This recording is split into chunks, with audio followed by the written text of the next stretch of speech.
Good evening friends, ये आपका SSC-CHSL का 4/8/2021 में जितना भी क्वेश्चन पूछा गया था वो सारा क्वेश्चन का हम सॉल्यूशन करवाएंगे।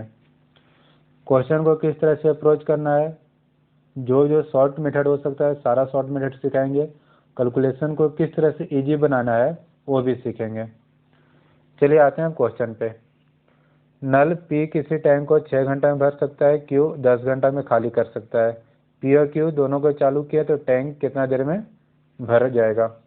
तो देखिए P जो आपका 6 घंटा में भर सकता है, Q आपका 10 घंटा में खाली कर सकता है। एलसीएम निकालेंगे, टैंक का कैपेसिटी पता चलेगा। 6 और 10 का एलसीएम 30।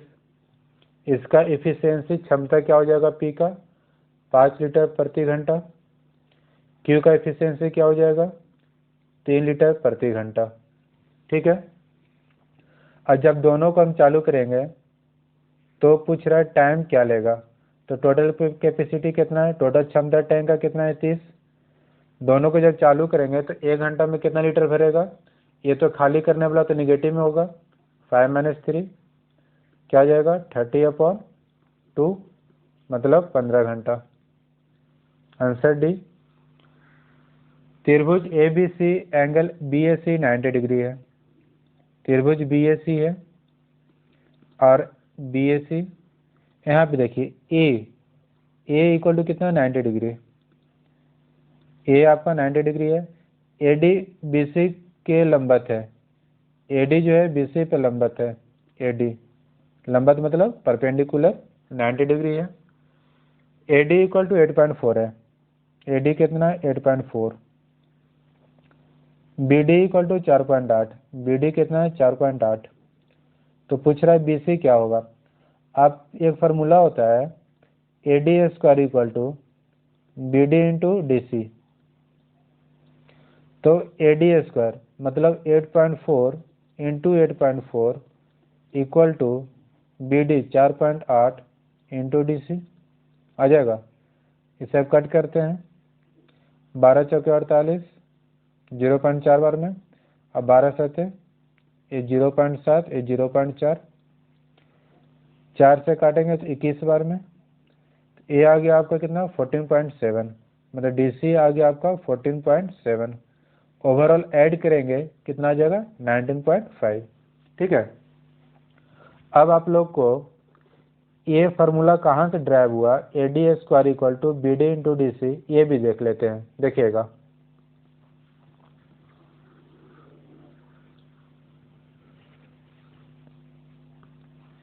क्या है। ये आपका ट्रायंगल है BAC, ये 90 डिग्री था। इस पर परपेंडिकुलर DA लंबवत है। ठीक है। अब यहाँ से देखिए AD² इक्वल टू क्या लिखेगा। ये 90 है ये आपका क्या हो जाएगा H हो जाएगा, ये P और ये B आ जाएगा। AD² इक्वल टू क्या लिखेगा BA² माइनस BD²। अब यहाँ से AD² इक्वल टू क्या लिखेगा। ये AD के लिए ये 90 है ये H हो जाएगा ये P EB। तो क्या हो जाएगा AC² माइनस DC²। दोनों को ऐड करते हैं क्या हो जाएगा 2AD² इक्वल टू देखिएगा AB² plus AC² AB² plus AC² equal to हो जाएगा BC²। AB² plus AC² equal to BC²। P² plus B² equal to H²। क्योंकि ये क्या है 90 है लिख सकते हैं क्या है BC² माइनस कॉमन ले लीजिए ये दोनों में क्या हो जाएगा BD² प्लस DC² आ जाएगा। क्या लिखेंगे 2AD² equal to BC² minus अब BD² प्लस DC² देखिएगा इसे हम लिख सकते हैं BD प्लस DC का whole square minus 2 BD into DC हो जाएगा। यहाँ से क्या हो जाएगा 2AD² equal to BC² minus BD plus DC को क्या लिखेंगे, BC, BC square minus 2BD into DC,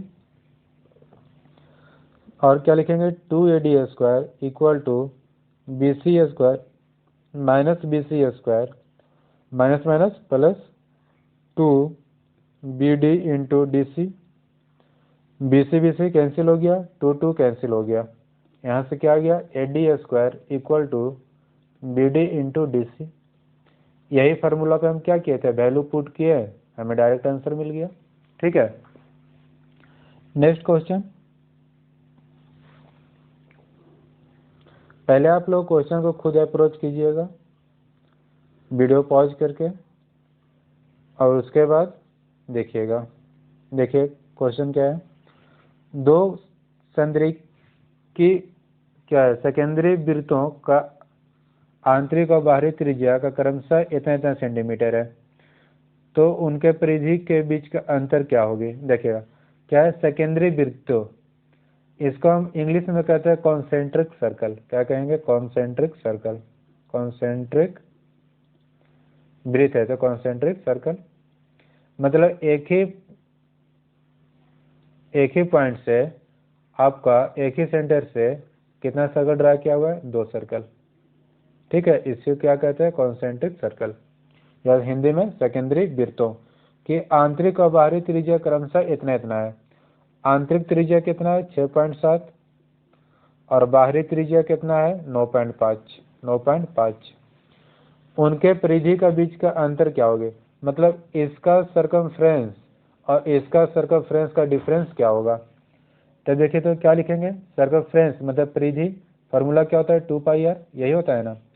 तो बाहर वाला सर्कल का मान लेते हैं परिधि 2π कैपिटल R, अंदर वाला का मान लेते हैं 2π स्मॉल r। हो गया दोनों परिधि का बीच का अंतर। 2π कॉमन ले लिए, capital R minus small r, 2 into pi का वैल्यू 22/7, कैपिटल R 9.5 माइनस 6.7 कितना आ जाएगा 2.8 आ जाएगा। 7 से काटेंगे 0.4, इसे जब क्या हो जाएगा 0.8 इंटू 22, 8 दूनी 16, लास्ट में 6 किस में है, B. Next question, A B का 150% है, ए जो है बी का 150% है, 150% किसका है, बी का। ठीक है, तो यहाँ से ए बाई बी क्या हो जाएगा 150/100, सिंपलेस्ट फॉर्म में करेंगे तो क्या हो जाएगा 3/2, 50 से कट करेंगे। बी सी का, बी जो है सी का कितना है 40%, सिंपलेस्ट फॉर्म में 40/100 कट करेंगे 2/5। तो पूछ रहा है क्या, अब बोल रहा है A plus B equal to 20 है। अब यहाँ से रेशियो निकालते हैं, A ratio B ratio C, A का भी वैल्यू 3 है, बी का भी वैल्यू दोनों क्या है सेम है, तो बी का वैल्यू 2 है, सी का वैल्यू 5 है। अब ए सब के बराबर कितना है 20, मतलब ए सब को हम ऐड किए तो आता है 10, ये 10 यूनिट जो है आपका शो कर रहा है कितना 20, तो 1 यूनिट का वैल्यू 2, तो ए का वैल्यू 3 यूनिट है, इसका वैल्यू कितना आ गया 6, इसका वैल्यू 4, इसका वैल्यू आ गया 10, मतलब ए इक्वल टू 6 है, B equal to 4, C equal to 10। पूछ रहा क्या 2b plus 3c minus 4a का वैल्यू, 2b 4 प्लस 3c, सी का 10 है, माइनस 4a 6 है, कितना हो गया 8 प्लस 30 माइनस 24 आ गया, मतलब 8 और 6 14, मतलब डी कितना आ जाएगा, आंसर डी होगा। नेक्स्ट क्वेश्चन, क्वेश्चन नंबर 5 देखिएगा।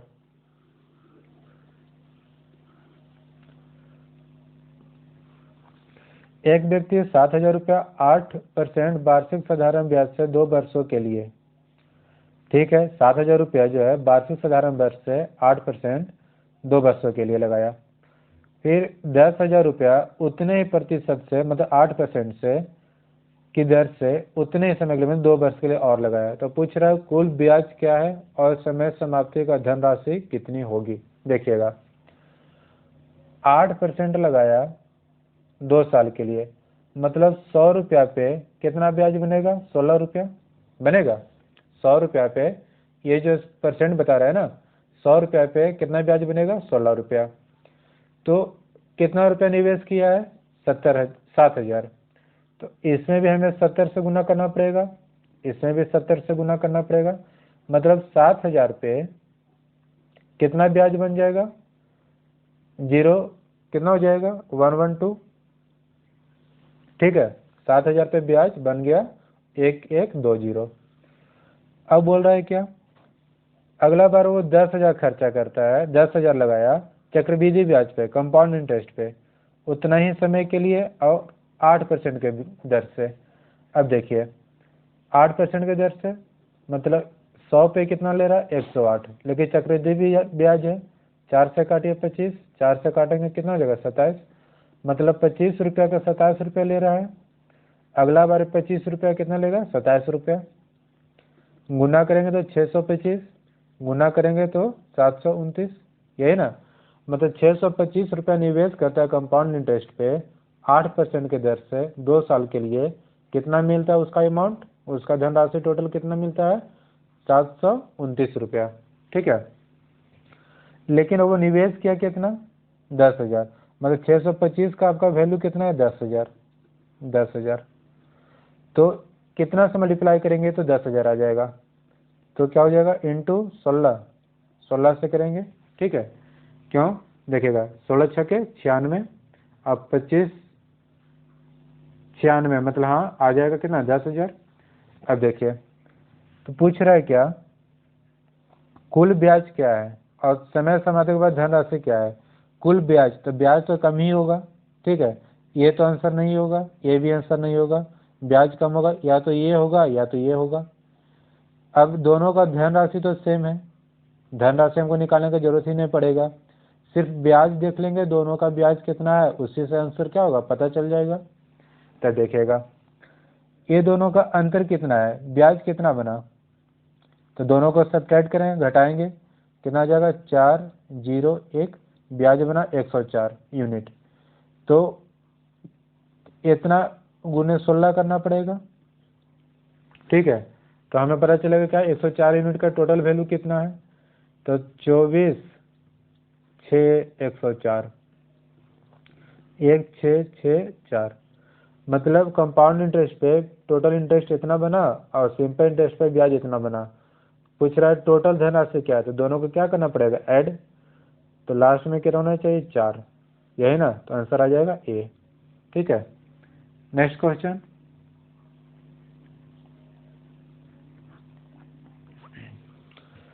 किसी पतंग की डोरी की लंबाई 158 मीटर है और यह क्षैतिज के साथ 30 डिग्री का कोण बनाती है। मतलब पतंग ये इस तरह से है, क्षैतिज के साथ 30 डिग्री का कोण बनाया, लंबाई कितना? 158 मीटर।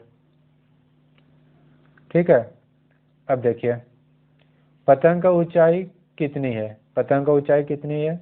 मान ले डोर ढीली नहीं है, या डोर जो है ढीली नहीं है, टाइट है। अब देखिए तो हमें पूछ रहा है क्या? ये इसका वैल्यू पूछ रहा है। ए एंगल के लिए, ए कोण के लिए ये आपका क्या हो जाएगा? P, और ये क्या हो जाएगा? H, और ये क्या हो जाएगा? B। इसके लिए P यही होगा। कोण के सामने वाला भुजा क्या होता है? हमेशा P, और ये आपका H, 90 के सामने वाला H, या जिस पे कोण बना हुआ है वो B, मतलब क्षैतिज ये हो गया। तो हमसे पूछ रहा क्या? P का वैल्यू। अब बताइएगा P और H का संबंध कौन बताता है? साइन, साइन बताता है। तो साइन 30 डिग्री इक्वल टू क्या होता है? P/H, P अपॉन H का वैल्यू क्या है? 158।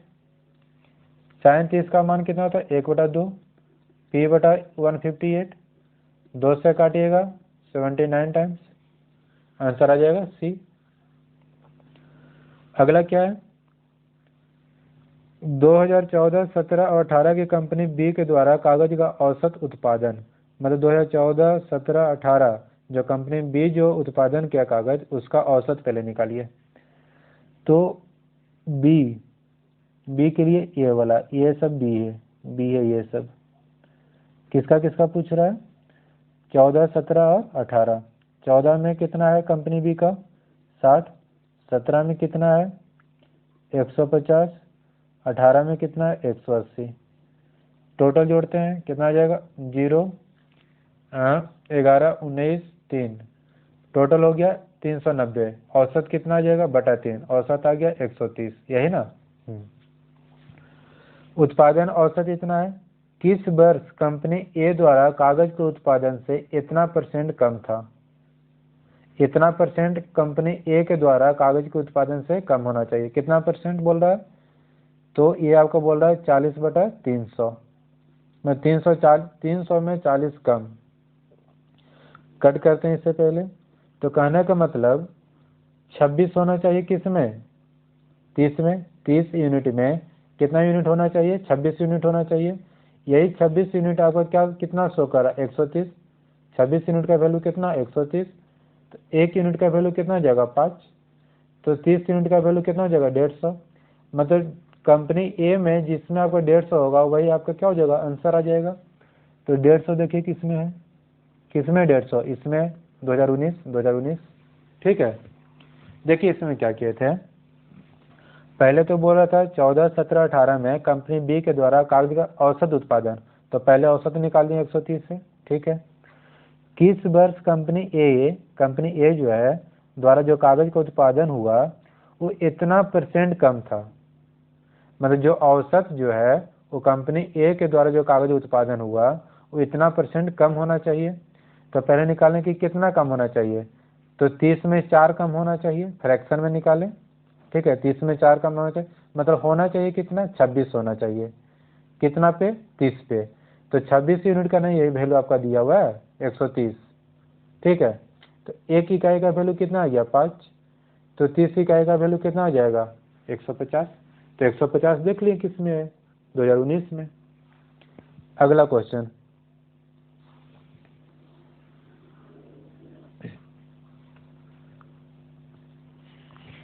क्या एक यात्रा का 5वां हिस्सा 30 किलोमीटर प्रति घंटा के चाल से तय किया गया।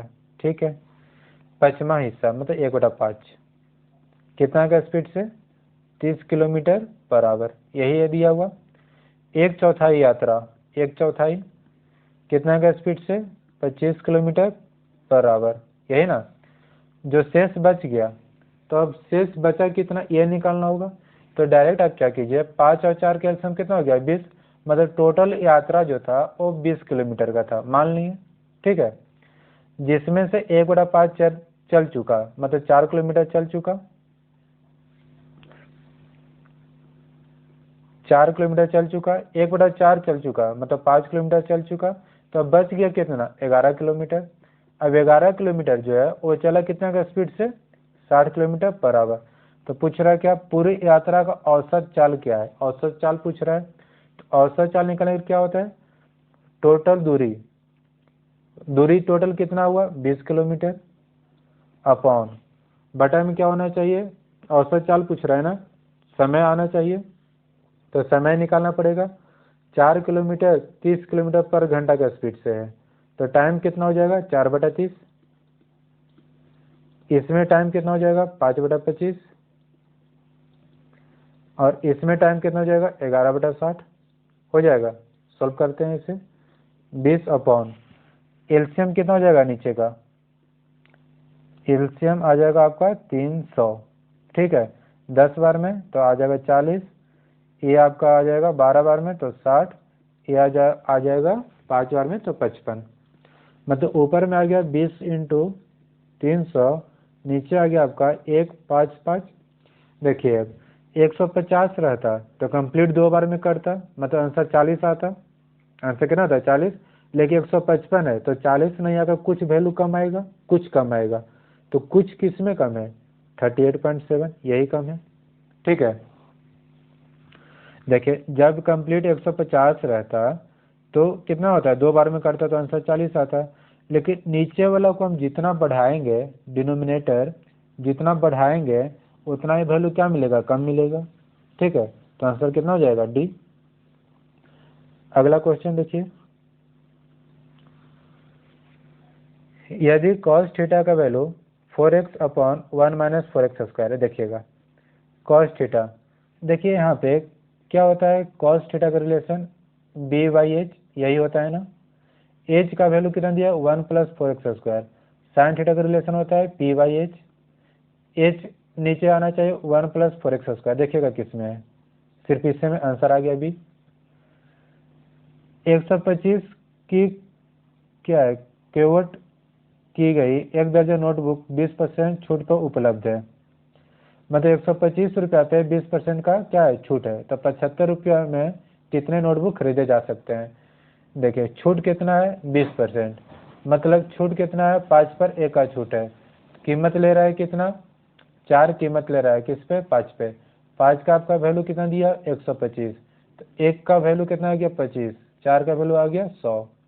मतलब 100 बुक का कीमत जो आपका 100 रुपया में आपका 12 दर्जन किताब 12 बुक दे रहा था, तो 75 रुपये में कितना देगा।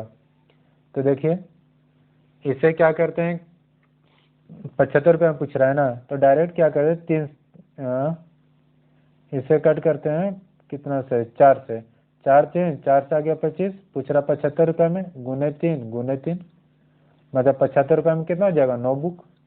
ठीक है, अगला क्या है 3.46 सेंटीमीटर ऊंचाई वाला समबाहु त्रिभुज का परिमाप कितनी होगी। समबाहु त्रिभुज है मतलब इक्विलेटरल ट्रायंगल है, ठीक है, जिसका सब भुजा क्या है बराबर, ये बराबर ये बराबर ये। समबाहु त्रिभुज का ऊंचाई दिया हुआ है, ऊंचाई वाला फॉर्मूला क्या होता है √3/2 इंटू ए क्या होता है साइड, यही ना, इक्वल टू क्या बताता है एच हाइट बताता है। तो √3 का वैल्यू कितना 1.73 अपॉन 2, साइड पूछ रहा है तभी तो हमें निकालना परिमाप। परिमाप कब निकलेगा जब भुजा पता चलेगा, तभी तो परिमाप निकलेगा। साइड हाइट कितना दिया हुआ है 3.46 इक्वल टू, यहाँ से 2 बार में कट गया तो भुजा कितना आ गया 4, तो 4 + 4 + 4 कितना जगह आंसर 12। अगला क्वेश्चन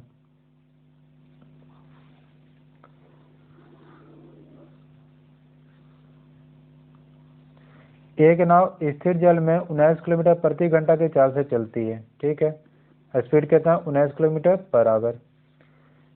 यदि धारा का चाल 3 किलोमीटर पर आवर, धारा का चाल 3 किलोमीटर पर आवर, नाव के द्वारा 88 किलोमीटर धारा की दिशा में चला। अगर धारा की दिशा में चलेगा, धारा के दिशा में, तो क्या कीजिएगा दोनों का स्पीड क्या हो जाएगा जुड़ जाएगा, मतलब 19 + 3 इक्वल टू आ गया 22 किलोमीटर पर आवर। क्या किलोमीटर चला 88 किलोमीटर, तो टाइम कितना ले लेगा समय दूरी बटा चाल, समय कितना हो जाएगा 4 आवर, यही ना। अगला क्या है 24 किलोमीटर धारा के विपरीत दिशा में, जब विपरीत दिशा में चलेगा, विपरीत दिशा में, तब दोनों का स्पीड को क्या कीजिएगा सब्ट्रैक्ट घटा दीजिएगा। 19 - 3 कितना आ गया 16। क्या किलोमीटर चला 24 किलोमीटर, समय कितना ले लेगा 24/16, 16 1 कितना आ जाएगा 90, 8 आ जाएगा, मतलब 1.4 आवर। तो पूछ रहा क्या कुल कितना समय लेगा 4 + 1.5 5.5, ठीक है। अगला क्वेश्चन, अब इसे सोल्व करना पड़ेगा। देखिएगा पहले तो 29 × 2 कितना आ गया, कितना आ जाएगा 58, ठीक है 58, 58 से काटेंगे तो 4 बार में कट जाएगा, मतलब इसका वैल्यू आ गया 4। 77 × 10 मतलब प्लस आ गया 710, भागा करना है 18, तो 774 भागा 18 कितना बार में कट जाएगा 18 × 4 = 72, 18 × 3 ठीक है 54, मतलब इसका वैल्यू आ गया आपका कितना 43। अब इसको सोल्व करना पड़ेगा। देखिएगा ये आपका 4 4 का 3 है, मतलब गुने क्या है 12, तो 8/12 करेंगे तो 6 से 2 बार में, 6 से 3 बार में, और 2 से कितना बार में आ जाएगा 4 बार में, तो 12 आ गया, ठीक है। 12 - 4 कितना आ गया 8, यहाँ पे 8 आ गया। नीचे सोल्व करते हैं तो ये तो 2 आ गया और 3/2 है ना, 3/2 है तो मतलब 3/2 है, 2 कैंसिल हो गया। ठीक है, यहाँ पे 2 आ गया, 2 दूने 4, 4 + 1 5, 5 - 3 हो गया, 5 - 3 मतलब 2 आ गया। 2 से काटेंगे तो कितना गया 4, मतलब 43 में से 4 जाएगा तो कितना गया 39। ठीक है, देखिएगा 14, अलजेब्रिक आइडेंटिटीज का उपयोग करते हुए निम्न व्यंजन का सरल कीजिए। इसको सोल्व करना है, क्या आंसर होगा देखिएगा। आपका क्या है, x के पावर 4 + x² + 1 भागा x² + x + 1, यही है ना। अब इससे पहले सोल्व करना होगा, इसके सिंपलेस्ट फॉर्म में करना होगा, इसको ब्रेक करना होगा। देखिएगा क्या लिखेंगे, इसको लिख सकते हैं x² का होल स्क्वायर और +1 का स्क्वायर, यहाँ पे हम कर देते हैं +x²।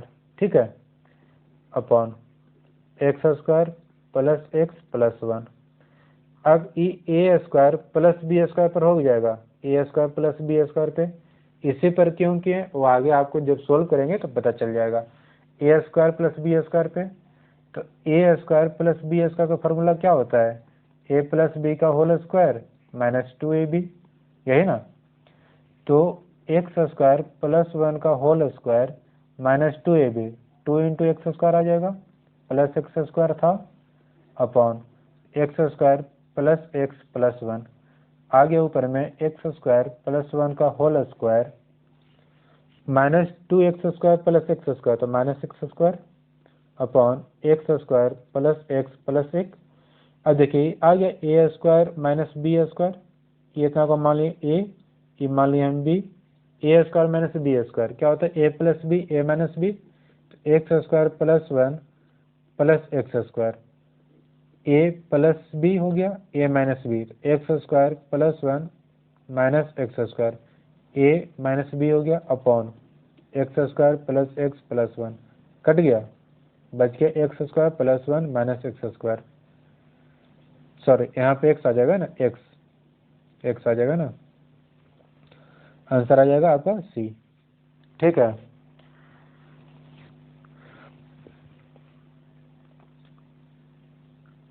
अगला क्वेश्चन देखिए, क्वेश्चन 15।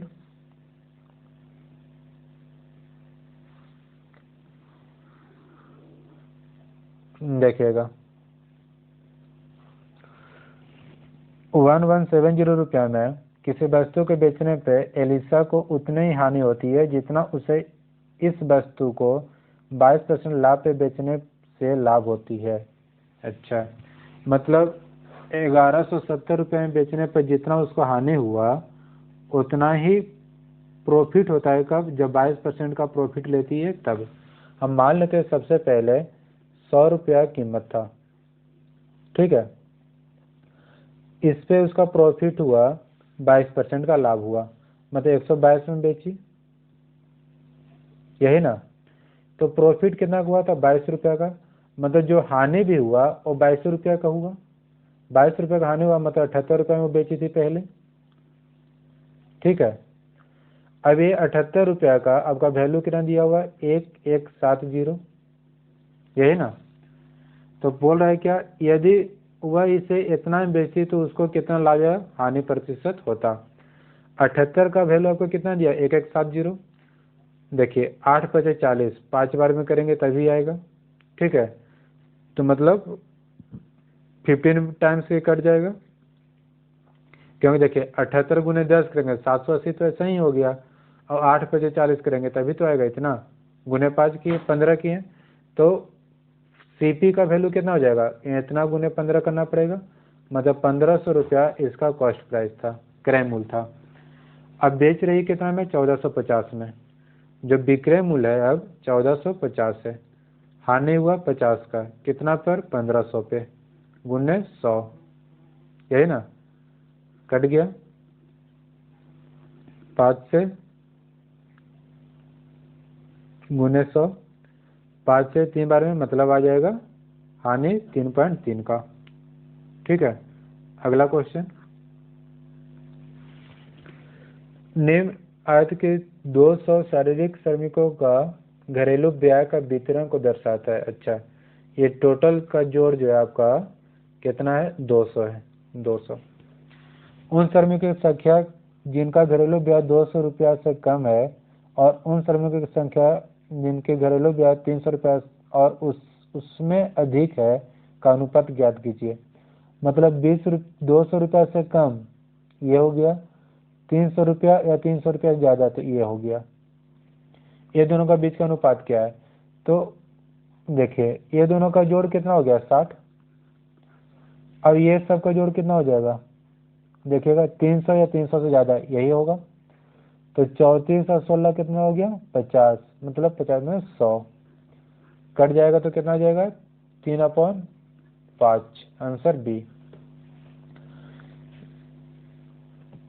प्राथमिक, मिडिल और माध्यमिक और उच्चतर माध्यमिक कक्षाओं का छात्रों की राहत कोष के लिए चंदा इकट्ठा किया गया, जैसे कि पाई चार्ट में दिखाया गया है। यदि मिडिल कक्षाओं की यात्रा एकत्र किया गया चंदा 6750 रुपया था। मिडिल के लिए ये है, ये मिडिल वाला है, ठीक है, 30% है। ये कितना है, 30%, मतलब 30% का जो है आपका वैल्यू वो कितना दिया हुआ है, 6750। तो पूछ रहा है क्या, प्राथमिक कक्षाओं के द्वारा कितना धन एकत्र किया गया। प्राथमिक ये है, ये आपका 25% का पूछ रहा है, ठीक है। तब देखिए ये 6 बार में कट जाएगा, 6 25 30, 6 से काटेंगे तो 1 और 1 15, 2 हाँ कट जाएगा। 6 से 5% का वैल्यू कितना आ जाएगा, 6 से काटते हैं 1 1 2 5, ठीक है। तो हमसे पूछ रहे कितना, 25% का। इसमें भी गुने 5 करते हैं, इसमें भी गुने 5 करते हैं, कितना आ जाएगा, 5 625 गुने 6 से काटेंगे तो 1 1 2 और 5 से करेंगे तो 5 5 25, 2 10 12 55, कितना हो जाएगा, 1 मिनट सॉरी फ्रेंड्स, ये आपका प्राथमिक कक्षाओं के ये जो है आपका 18 दिया हुआ है, 18 का वैल्यू पूछ रहा था, ठीक है। ये आपका है 18। तो देखिएगा, तब हम इसे क्या कहते हैं, काटते हैं कितना से, 18 का वैल्यू पूछ रहा है ना, तो 6 तो है ही, मतलब 5 से काटते हैं, 5 से 6%, 5 से काटेंगे तो 1 5 या 15, 5 0 गुने 3 करते हैं, गुने 3 करते हैं, मतलब आ जाएगा 4050 जीरो। तो देखिए 5 15 1 आ गया 40, आंसर आ जाएगा डी। नेक्स्ट क्वेश्चन, यदि a प्लस बी का वैल्यू p है, a प्लस बी का वैल्यू p है, ए बी का वैल्यू q है, पूछ रहा है a के पावर 4 प्लस b के पावर 4 का वैल्यू क्या होगा। देखिएगा a plus B equal to p दिया हुआ, दोनों पर स्क्वायर करते हैं, स्क्वायर क्या हो जाएगा, a square plus B square plus 2ab equal to p square. तो a square plus B square plus A B equal to कितना है, q plus 2q equal to P square, मतलब a square plus B square equal to P square minus 2q हो जाएगा। हमसे पूछ रहा है कितना, a के पावर 4 b के पावर 4, मतलब फिर से इसका स्क्वायर करना पड़ेगा, क्या हो जाएगा, a के पावर 4 प्लस b के power 4 plus 2a square B square equal to p के power 4 plus 4q square minus 4p square q हो जाएगा। अब A square plus B square का वैल्यू कितना दिया हुआ है, A square B A B का value q, A square B square था तो लिख सकते हैं a के पावर 4 प्लस बी के पावर 4 प्लस 2 ए बी का स्क्वायर कर सकते हैं ना, मतलब q square equal to p के power 4 plus 4q square minus 4p square q। इसको इधर लाएंगे तो क्या हो जाएगा, p square plus 2q square minus 4p square q। देखिए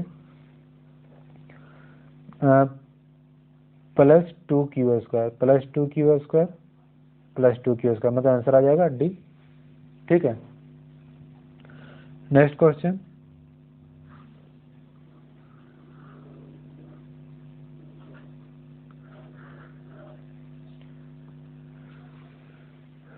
क्या है? पाई चार्ट 2015 में एक देश एक्स की परिवहन के साधनों का ईंधन का खपत का निरूपित करता है। देश के परिवहन का विभिन्न साधनों का ईंधन का कुल खपत, ये टोटल खपत आपको 800 मिलियन लीटर है, 800 मिलियन लीटर। ईंधन प्राप्त करने के लिए मशीनरी को चलाने के लिए ऊर्जा की आवश्यकता होती है, जिसका उत्पादन कोयला जलाकर किया जाता है। 2.4 मिलियन लीटर तेल का उत्पादन करने के लिए 1 टन का कोयला जलाया जाता है। तो रेल सेक्टर के कोयला का अनुपात कितनी आवश्यकता होगी? तब देखिएगा, रेल सेक्टर के लिए मेरे ट्रेन के लिए पूछ रहा है। टोटल कितना है? 800 मिलियन लीटर, टोटल 800। तो 75 डिग्री का वैल्यू कितना होगा? पहले तो ये निकालना पड़ेगा। तो टोटल कितना होता है? 360 डिग्री, यही ना। तो 75 डिग्री का कितना हो जाएगा? तो 75/360। अब टोटल का 800, ये फ्रैक्शन में पता चल गया, टोटल का 800। ठीक है, मतलब 75 डिग्री का वैल्यू कितना आया, यहाँ से ये पता चल गया। अब कह रहा है क्या कि 0.4 मिलियन लीटर तेल उत्पादन करने के लिए 1 टन कोयला जलाया जाता है। तो 1 मिलियन लीटर तेल उत्पादन के लिए कितना कोयला जलाना पड़ेगा? 1/0.4। तो हमें कितना मिलियन लीटर उत्पादन करना है? इतना मिलियन लीटर उत्पादन करना है। इसे सिंपलेस्ट करते हैं पहले। 6 या 36, 6 से नहीं कटेगा। हाँ, कितना से कटेगा ये? चलिए 2 4 से कटे, 4 से 20, 4 से 9, 3 से 3, 3 से 25, मतलब आ गया 500। तो पूछ रहा है 500/3 के लिए कितना लगेगा? 1/0.4 इंटू 500/3, यही ना। इधर काटेंगे तो गुने 10 हो जाएगा, मतलब आ गया 5000 बटा कितना हो जाएगा? 12। तो पूछ रहा है क्या, कितनी आवश्यकता होगी? अब इसे सोल्व करना पड़ेगा। 12 चौके 48, तो 20, 1 80, तो 12 से चलो 12 छक्के, ऐसा कितना आ जाएगा? 417। Next question. 8, 15, 16, 21 और 5 से पूरी तरह विभाज्य होने वाली सबसे बड़ी 5 अंकीय संख्या इनका कौन सी है? तो पहले क्या करना पड़ेगा? 8, 15, 16, 21, 5 का एलसीएम लेना पड़ेगा। ठीक है, 8, 15, 16, 21, 5 का एलसीएम निकालिएगा, और एलसीएम जो आएगा वो एलसीएम से भागा दीजिएगा कितना में? 5 अंक का कितना है वो? 5। ठीक है, 5 × 9 से जो आपका रिमाइंडर बच जाएगा वो रिमाइंडर को इससे घटा दीजिएगा, वो आपका आंसर आ जाएगा। ठीक है, इसका हम शॉर्ट मेथड में क्या देख सकते थे? 21 से तो कटना चाहिए। 21 को सिंपलेस्ट करेंगे तो 7 × 3 × 7 आता है। कितना? 3 × 7, मतलब 7 से जो नंबर कट जाएगा वो आपका आंसर होगा। तो 7 से कटने के लिए उसका डिविजिबिलिटी रूल क्या होता है? देखिएगा, एग्जाम्पल के थ्रू समझिए। जैसे मैं 9, 5, 7, 6, ये 7 से कटता है कि नहीं? तो यूनिट प्लेस को डबल कीजिएगा, यूनिट प्लेस को डबल कीजिएगा। ठीक है, और जो रिमेनिंग बच गया उससे घटा दीजिएगा, मतलब डबल करके घटा दीजिए। कितना बच गया? 7 में से 2 गया, 5, 4, 9। अभी भी बड़ा नंबर मिल रहा है, यूनिट प्लेस को डबल कीजिए और रिमेनिंग में से घटा दीजिए। कितना आ गया? 84। 84 7 से कट जाएगा, ये नंबर 7 से कट रहा है। ये नंबर देखिए 9832, दुगना करके घटा दीजिए। 4 घटाएंगे, दुगना कर दिए 2 का, 4 आ गया, घटाएंगे तो आ जाएगा 979, यही ना। अब इसको भी दुगना करके घटा दीजिए, 9 का दुगना 18, रिमेनिंग में से घटाएंगे कितना आ जाएगा? 9 और 7, यही ना। तो ये 79 नहीं कट रहा है, ये नहीं कटेगा, मतलब ये आंसर नहीं आएगा। इसका देखिए 9 9 1 2, दुगना करके घटा दीजिए, 4 घटाइए कितना आ जाएगा 987, दुगना करके घटा दीजिए 14 घटाइए आ जाएगा 84, मतलब ये भी कट जाएगा। तो अब हमको एक्सेप्शन हो गया ना अब कि अब कौन सा आंसर लगा सकते हैं, तो यही कारण हमें इसे पूरा डिटेल में सोल्व करना पड़ जाएगा। अगला क्वेश्चन देखिए,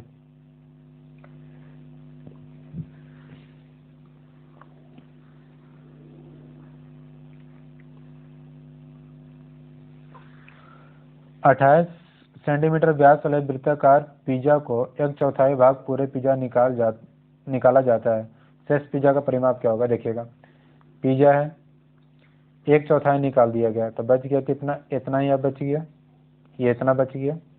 इसका पूछ रहा है परिमाप क्या होगा, परिमाप। तो पहले देखिए व्यास कितना 28 सेंटीमीटर, तो त्रिज्या कितना हो जाएगा 14, त्रिज्या 14, ये हो गया 14, ये हो गया 14। ये पूरा जब रहता तो 360 डिग्री होता, है ही कितना 270 है, 270 360 में से 90 घटाएं 270 बच गया। अब इसका परिमाप निकालने के लिए, ये निकालने के लिए इसका फॉर्मूला क्या हो जाएगा, तो होता है क्या 2πr थीटा बटा 360, ठीक है, परिमाप निकालने के लिए। मतलब 2 गुने 22/7 गुने आर कितना है 14 और थीटा कितना है 270 अपॉन 360, काटेंगे तो 3/4। आप डायरेक्ट ये भी कर सकते थे, टोटल पहले परिमाप निकालते उसका 3/4 करते, टोटल परिमाप निकाल दिए 3/4 कर दिए, ऐसे भी कर सकते थे। 7 से 2 बार में 2 दूनी 4, 2 कट गया, आ गया 66, मतलब ये आ गया आपका 66, ठीक है। परिमाप में तो ये भी बाउंड्री है, ये भी बाउंड्री है, 14 दूनी 28, तो आंसर कौन आ जाएगा आपका 94, ठीक है, 8 6 14। क्वेश्चन नंबर 22 देखिए, क्या है x + 1/x का क्यूब का वैल्यू कितना जाएगा 27। तो यहाँ से हम लिख सकते हैं x + x का वैल्यू आ गया आपका 3, थर्ड रूट 27 करेंगे 3 आ जाएगा। तो पूछ रहा है इसका वैल्यू, दोनों पर स्क्वायर करते हैं, तो x² + 1/x², यहाँ पर +2 = कितना हो जाएगा 9, मतलब आंसर आ जाएगा 7 हो जाएगा। x × 1/x करते हैं तो x कैंसिल होता, 2 इधर घटा दिए। Next question,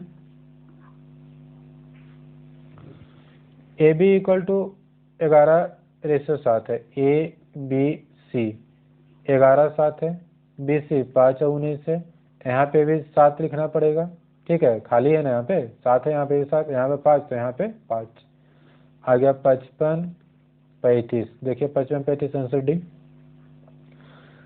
sin A - cos A = 0 है, मतलब लिख सकते हैं क्या sin A = cos A। अब बताइए दोनों का वैल्यू बराबर किस में होता है 45 डिग्री में।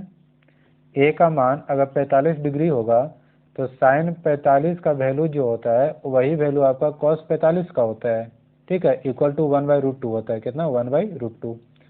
तो A का वैल्यू अगर 45, तब पूछ रहा है क्या cot 45, cot A मतलब cot 45, cot 45 का वैल्यू, तो cot 45 का वैल्यू कितना होता है 1, आंसर सी।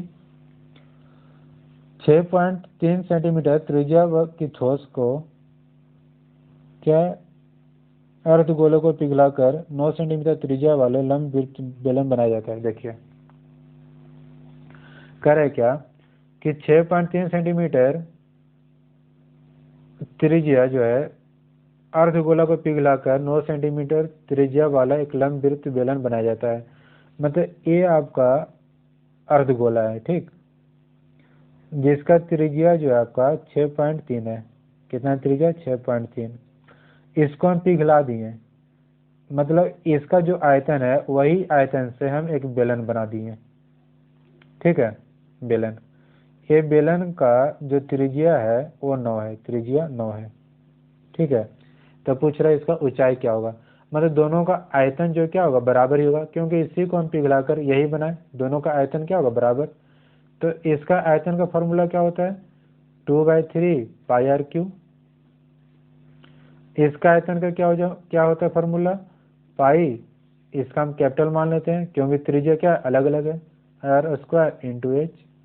पाई पाई क्या हो गया कैंसिल, मतलब आ गया 2/3 पर आर कितना है 6.3 गुने 6.3 गुने 6.3 इक्वल टू आर कितना त्रिज्या 9, 9 गुने 9 गुने एच, यही ना। 9 से काटेंगे 0.7, काटेंगे 0.7, 3 से 2.1, ठीक है। 2.1 गुने 2 कितना आ गया 4.2 गुने 0.49, यही ना। अब इसे सोल्व करना पड़ेगा, तो देखिएगा अब यहाँ मतलब हमें कुछ गुना जो करना है वो 49 को गुना करना है किससे 42 से। हम मान लेते हैं 49 जो आपका 50 के बराबर है, ठीक है। अब 42 को हम मान लिए ये कितना के बराबर है 40 के बराबर मान लिए। तो जब गुना करेंगे तो 5 हो जाए 20, मतलब 2 के आसपास आना चाहिए, 2 के आसपास आंसर आना चाहिए। तो देखिए गुना जब कीजिएगा तो क्या आप लिखेगा इसे 2000, यही ना। 3 डबल यहाँ पर 2 पॉइंट के बाद 2 डिजिट, यहाँ पॉइंट के बाद 1 डिजिट, मतलब 3 के बाद होता है मतलब 2 पॉइंट कुछ आता। तो इसके लगभग में आंसर आना चाहिए, आंसर कौन आ जाएगा डी। ऐसा आप सोल्व भी कर सकते हैं, गुना भी करके आंसर ला सकते हैं, ठीक है फ्रेंड्स। तो ये हम देख लिए CHSL का क्वेश्चन। ठीक उसी तरह से अगला सेट का भी सोल्यूशन करेंगे। तो आप हमारे इस चैनल पे बने रहिए, और अभी तक मेरे चैनल को सब्सक्राइब नहीं किए सब्सक्राइब कर दीजिए, लाइक कर दीजिए। और हम क्या बोलते हैं उसे सब चैप्टर वाइज भी सारा हम लोग क्वेश्चन भी देख रहे हैं कि किस तरह से सोल्व किया जाएगा, चैप्टर वाइज भी पढ़ रहे हैं हम, और सेट प्रैक्टिस भी करेंगे अब हम। ठीक है friends, bye bye, take care, good night, okay.